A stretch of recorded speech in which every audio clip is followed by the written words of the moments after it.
अरावली की पहाड़ियों में एक संत जो कि अकेले रहते थे, उन्हें रोज आभास होता था कि उन्हें कोई देख रहा है।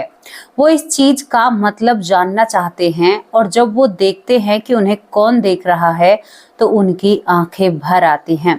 एक महिला जो इस संत को रोज निहारा करती थी और जब संत इसे पकड़ लेते हैं यानी ढूंढ लेते हैं तो ये महिला कहती है कि 4 साल लग गए तुम्हें ढूंढने में, मैं तुमसे आज भी बेइंतहा प्यार करती हूँ।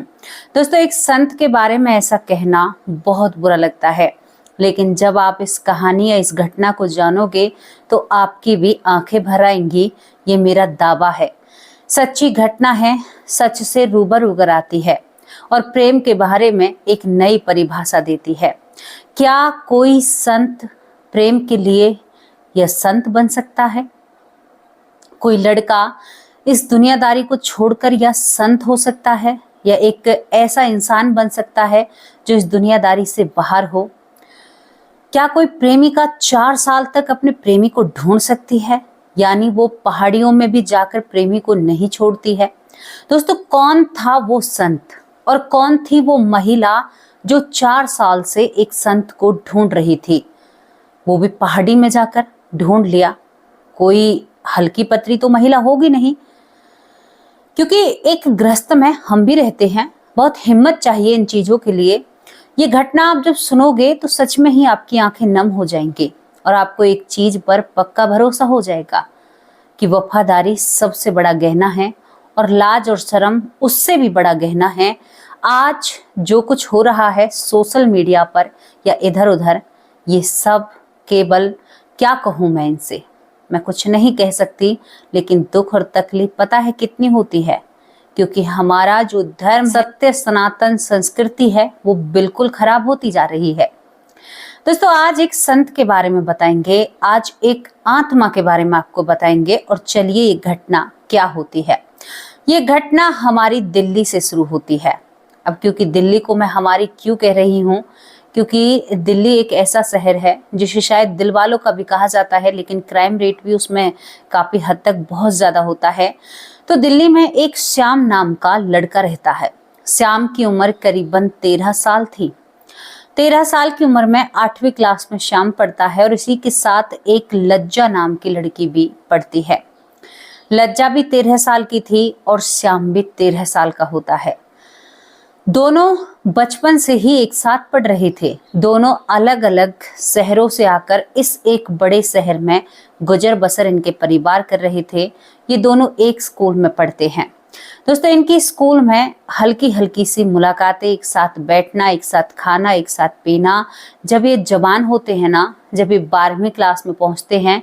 और हैरानी की बात क्या थी कि इनके घर वालों ने, यानी इनको कॉलेज में भी एक साथ एक जैसी पढ़ाई करते हैं।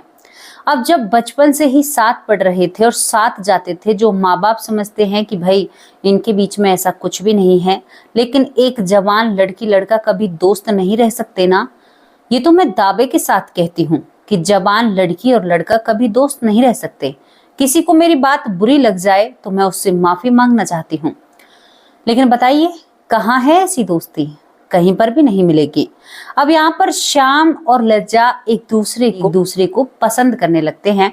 आज की भाषा में डेट कहा जाता है, लेकिन वो दोनों इतने ज्यादा करीब नहीं थे, दिल से बहुत करीब थे।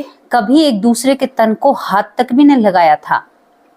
श्याम लज्जा को बहुत पसंद करता है। कोई लज्जा को बचपन से ही अगर परेशान करे तो श्याम अपना सीना चौड़ाकर सामने आ जाया करता था कि मेरी लज्जा से कोई कुछ नहीं कह सकता। लज्जा सच में ही लज्जा से भरी थी, बहुत खूबसूरत थी। अब अड़ोस पड़ोस में रहना था।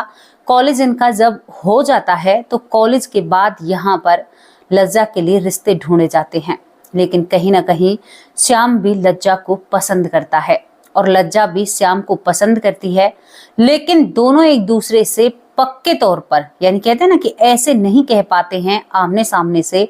हाँ, दोनों के दिल में फीलिंग थी, दोनों के लिए जज्बात थे, प्यार था दोनों के अंदर थी कि हम दोनों एक दूसरे के लिए ही बने हैं, लेकिन अभी क्लियर नहीं किया था ना। उधर लज्जा के घर वाले लज्जा के लिए रिश्ता ढूंढने लगते हैं श्याम के घर वाले तो अभी रिश्ता नहीं ढूंढ रहे थे, लेकिन घर पर एक दिन मिठाई श्याम से ही मंगवाई जाती है। श्याम लज्जा की माँ से कहता है कि आंटी आप ये मिठाई क्यों मंगवा रही हैं? तो श्याम की जो आंटी होती है यानी लज्जा की जो माँ होती है, वो श्याम के गाल पर हाथ रखते हुए कहती है कि बेटा तुम्हें नहीं पता, आज तुम्हारी पक्की दोस्त लज्जा को देखने के लिए रिश्ते वाले आ रहे हैं। ये बात सुनकर श्याम टूट जाता है। जो रिश्ता बना ही नहीं था, बनने से पहले ही वो जुड़ा नहीं था, किसी और से जुड़ने जा रहा था। अब था ना दूर का प्यार, लेकिन यहाँ पर श्याम एक कोशिश करना चाहता है।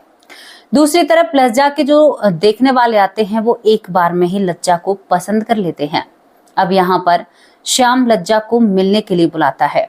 जब लज्जा श्याम से मिलने के लिए जाती है तो श्याम की आंखों में आंसू थे और वो घर में ही नॉर्मल तरीके से बात कर रहे थे, क्योंकि लज्जा और श्याम का आना जाना था। लेकिन देखो, इतने सालों से एक साथ रह रहे थे लेकिन अपनी मर्यादा में थे, और दिल्ली जैसे शहर में मर्यादा में होना बहुत बड़ी बात हो जाती है, क्योंकि ये पुरानी बात है। अब यहाँ पर श्याम कहता है कि रिश्ता पक्का हो गया है। लज्जा कहती है अरे आपको नहीं पता, आप तो मिठाई खाने भी नहीं आए। लज्जा चुप ही चुप रो रही थी। दूसरी तरफ श्याम की आंखों में भी आंसू होते हैं। तो श्याम कहता है कि क्या तुम्हारे दिल में वही सब कुछ चल रहा है जो मेरे दिल में चल रहा है? लज्जा अपने आंसू पोंछती है, कहती है कि अब इन बातों का क्या फायदा, क्योंकि पहले तुमने इन बातों पर गौर नहीं दी। क्या लड़की कभी इशारा देती है? लड़के को ही बातों को समझना होता है। श्याम समझ चुका था कि लज्जा मुझसे प्रेम करती है। श्याम अपने सर में हाथ मारता है, कहता है कि अब क्या करूं? लज्जा कहती है कि अब कुछ नहीं हो सकता, मैं अपने माँ बाप की इज्जत को तार तार नहीं कर सकती, वो लोग मुझे पसंद कर चुके हैं। अगर तुम पहले मुझसे कहते तो मैं अपने माँ बाप से बात करती। ऐसा जमाना नहीं है जैसे आज 2 महीने मिलते हैं और 2 महीने के बाद वो उसे प्रपोज करता है, वो उसे प्रपोज करती है। घर वाले मानते हैं तो ठीक है, नहीं मानते हैं तो दोनों भाग जाते हैं। उससे भी और बेहतर कोर्ट मैरिज जाकर कर लेते हैं। पहले ये नहीं था, पहले घर वालों की हाँ बहुत जरूरी थी।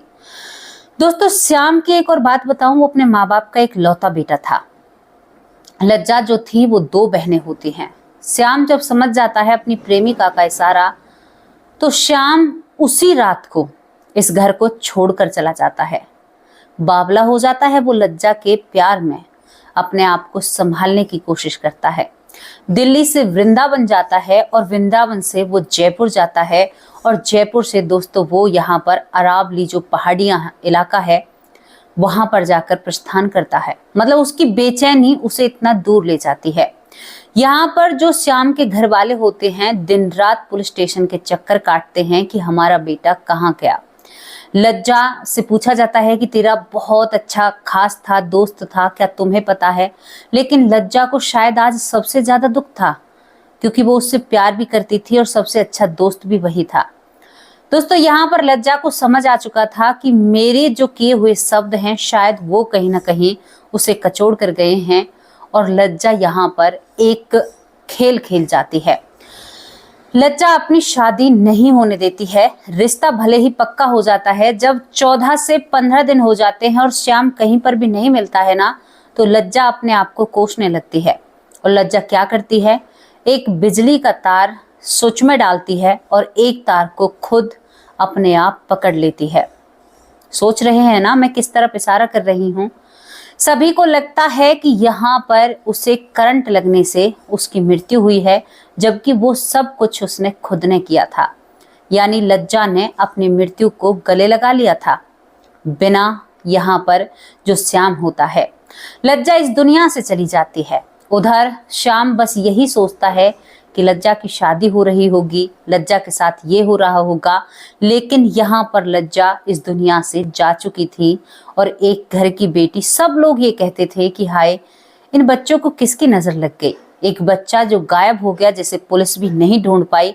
अब पुलिस कैसे ढूंढ पाएगी? जिसने एक बाबा का भेष रख लिया हो, भगवा रंग के वस्त्र पहन लिए हो, बालों को बढ़ा लिया हो, और वो एक साधना में जुट चुकता है। यानी वो यहाँ पर पूजा पाठ में, भक्ति में लग जाता है, क्योंकि जब वो वृंदावन जाता है, वृंदावन में उसे सीख मिलती है, वहां पर भगवान के दर्शन पाता है। उसके बाद यहाँ पर वो जयपुर जाता है, जयपुर से वो अरावली के पर्वतों में जाता है, तो उसका मन बिल्कुल बदल चुका था। वो अपनी प्रेमिका और उसके घर वालों को दुख नहीं देना चाहता था, और वहां पर जाकर वो एक संत की पदवी प्राप्त करते हैं। दोस्तों, यहाँ पर अर्बुदा देवी के भी वो दर्शन करते हैं और वहां पर अपनी पूजा पाठ में जंगल के अंदर रहने लगते हैं। अच्छी उनकी लटाएं बढ़ने लगती हैं। दूसरी तरफ ये केस सबके नजरों में भूलने लगता है। यहाँ पर श्याम के जो परिवार वाले होते हैं वो बेटे के लिए तड़पते हैं, रो रो कर उनकी आंखें लाल हो जाती हैं। दोस्तों, कहते हैं कि लज्जा अब सबको नजर आने लगी थी, यानी लज्जा मरी तो सही थी, लेकिन उसकी आत्मा यहीं पर भटक रही थी। जहां वो अपने घर में अपनी बहन को नजर आती है, अपनी माँ को नजर आती है, उनसे कहती है कि मुझे मुक्ति नहीं मिली है, मैं यहाँ से प्रस्थान नहीं करी हूँ, मेरी आत्मा यहाँ से नहीं गई है। आत्मा उसकी जो अटक रही थी, वो अटक रही थी श्याम में, यानी श्याम का जो वियोग था, उसके ही गम में वो इस दुनिया से जाती है। अब आत्मा कैसे जा सकती है? जब तक वो अपने लक्ष्य में कामयाब नहीं हो जाएगी, जब तक वो कैसे चली जाएगी? हो ही नहीं सकता ना। कहते हैं कि लज्जा को बहुत बार लोगों ने अनुभव किया था, एहसास किया था कि लज्जा इधर उधर ही घूमती है।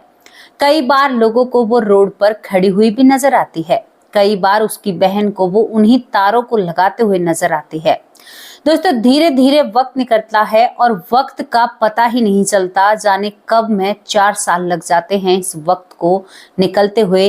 अब हम श्याम की तरफ रुख करते हैं। श्याम जंगल में आराधना और पूजा कर रहे थे, तभी श्याम को एहसास होता है कि उन्हें कोई चुपके से देख रहा है। श्याम हर रोज इस अनुभव का जो कहते हैं ना कि बढ़ता जा रहा था। उन्हें हर वक्त एहसास होता है कि मुझे कोई देख रहा है, मेरे आसपास कोई है, मेरी आसपास कोई ऐसी शक्ति है जो मुझे नजर नहीं आ रही। 4 साल में उन्होंने भगवान के अलावा अब किसी को भी याद नहीं किया था। अब एक आवाज उनके कानों में गूंजती है, तू तो योगी बन गया, मेरी याद नहीं रही, तू तो जोगी बन गया, मुझे विदाई नहीं दोगे? यहाँ पर श्याम इन सब चीजों से 1 महीने से जूझ रहा था। श्याम के कानों में आवाज पड़ती थी, तुम्हारी लज्जा तुम्हारा इंतजार कर रही है। श्याम इन सारी चीजों को भूलना चाहता था, उस प्यार को जिंदा रखना चाहता था। वो बिल्कुल भी इन चीजों पर यकीन नहीं करता है। श्याम अब बैठे हुए थे। देखो, यहाँ पर श्याम को कोई दुखी तो नहीं कर सकता, क्योंकि वो भगवत आश्रय में है, लेकिन श्याम को वो बातें जरूर सुनाई दिया करती थी। अब यहाँ पर श्याम के कानों में आवाज लगती है और श्याम से कहा जाता है कि लज्जा इस दुनिया में नहीं रही है। श्याम की जो साधना होती है वो भंग हो जाती है, और आज इस कहने वाले को श्याम अपनी सिद्धि थे, यानी वो एक अच्छे संत बन चुके थे, और अपनी भक्ति से वो पकड़ लेते हैं। पकड़ने के बाद जब उन्हें दिखता है कि ये तो लज्जा है, तो हाथों से लज्जा छूट जाती है।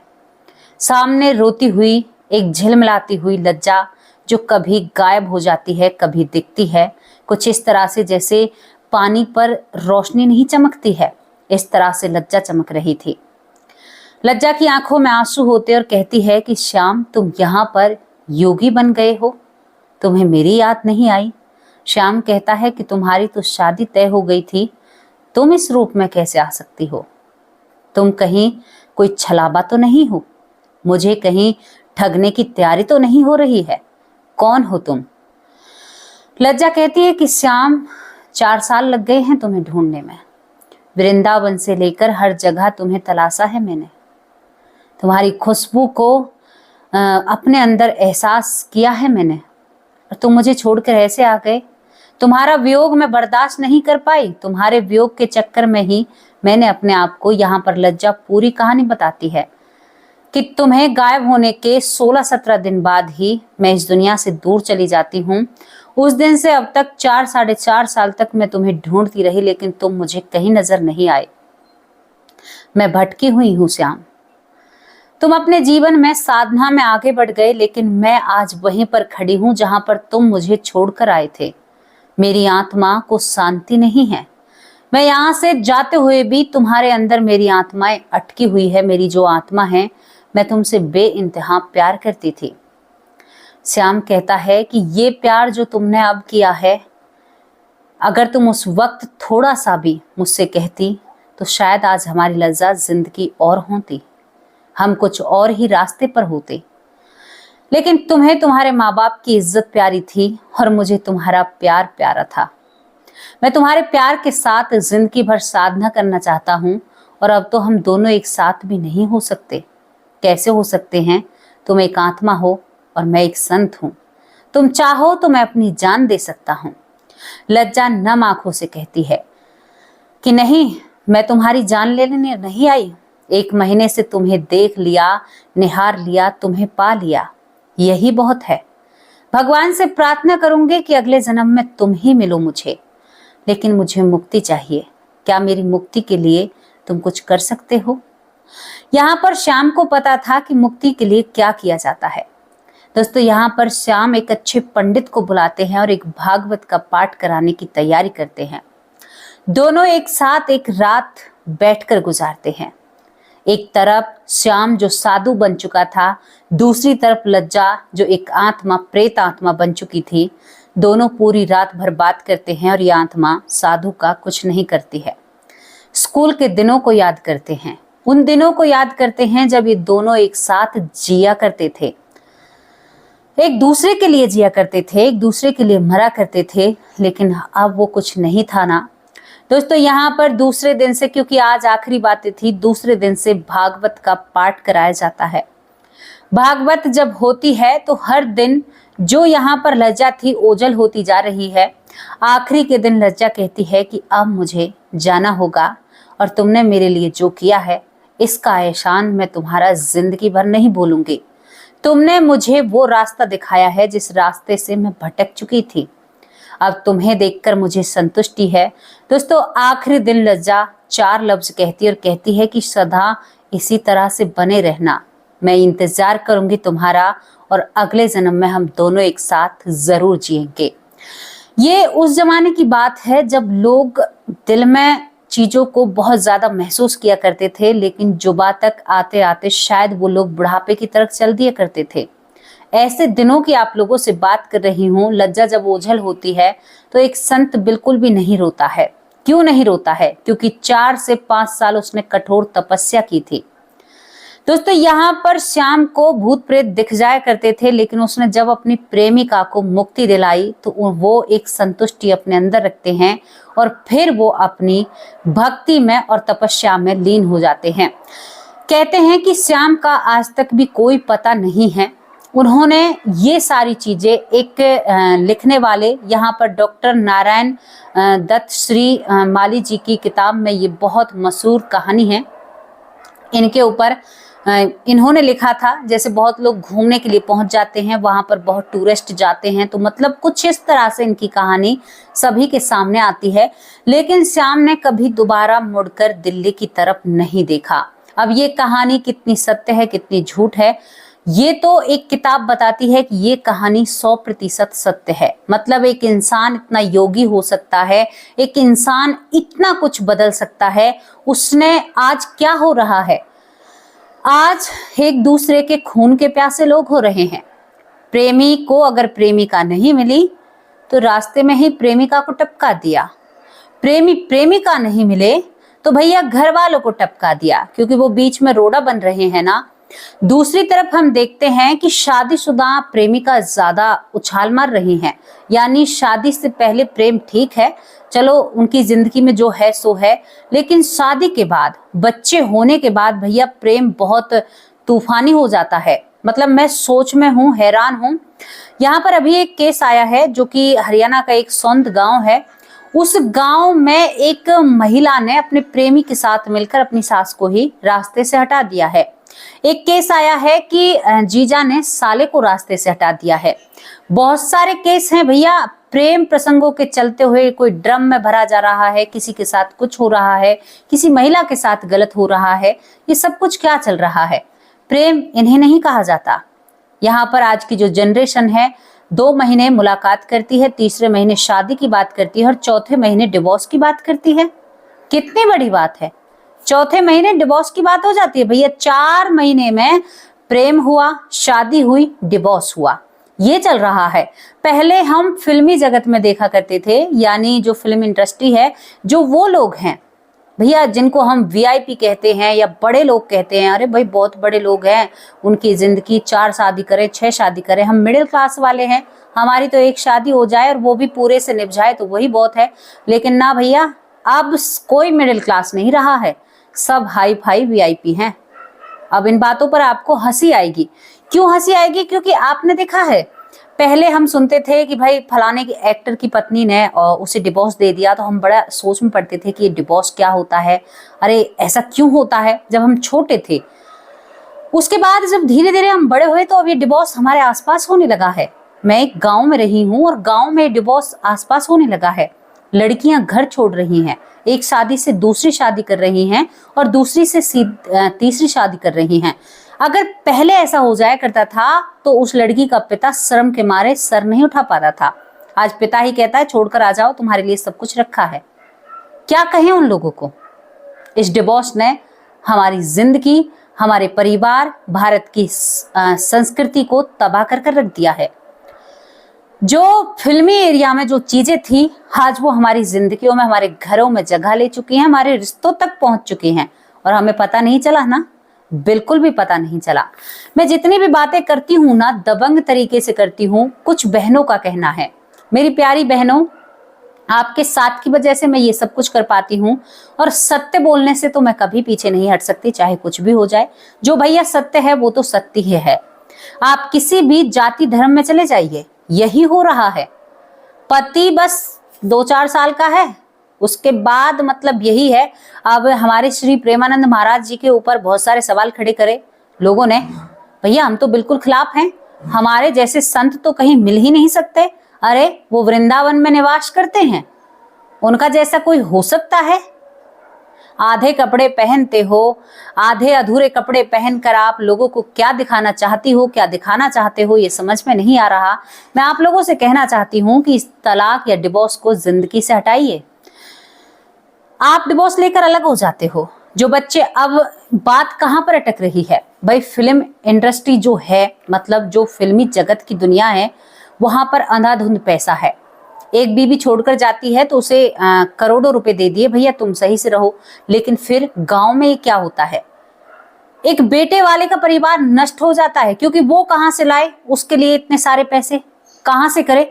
30-30 लाख का इंतजाम कहां से करे? 50 लाख, 60 लाख, अब तो 70-70 लाख रुपए देने पड़ते हैं डिवोर्स में। फिर वो उस डिवोर्स की ही राशि चुकाता रहता है और जिंदगी भर बिना पत्नी कर वो 50-60 लाख रुपए लेकर अपना अलग हो जाती है और अलग होने के बाद वो अपनी मनचाही जिंदगी जीती है। बहुत बड़ी बात है, अगर सोचे तो दिमाग से बहुत कुछ निकल कर आता है। कैसी लगी आप लोगों को स्टोरी? आप अपनी राय कमेंट बॉक्स में जरूर रखना। प्रेम इसे कहा जाता है जो लज्जा ने श्याम से किया था और श्याम ने लज्जा से किया था। प्रेम इसे नहीं कहा जाता कि 4 महीने साथ रहिए, घूमिए फिरिए, शादी करिए और फिर उस शादी को ही अपने हाथों से खत्म कर दीजिए। बिल्कुल भी नहीं, मैं तो इसे प्यार का नाम नहीं दूंगी। आपको कैसी स्टोरी लगी अपनी राय कमेंट बॉक्स में जरूर रखना। अब आप लोगों से विदा लेती हूँ, शाम को हाजिर होंगे आप सभी लोगों के साथ अपने YouTube बटन के साथ, और मैं उस बटन को आप सभी लोगों के सामने खोलना चाहती हूँ क्योंकि आप मेरा परिवार हो और शाम को तैयार रहना। सभी के सामने बटन को दिखाया जाएगा, खोला जाएगा। मेरे लिए तो बहुत बड़ी बात है क्योंकि यह मेरी मेहनत का फल है, क्योंकि मेरा परिवार बहुत खुश होगा। अब आप लोगों से नमस्कार, जय हिंद, जय भारत।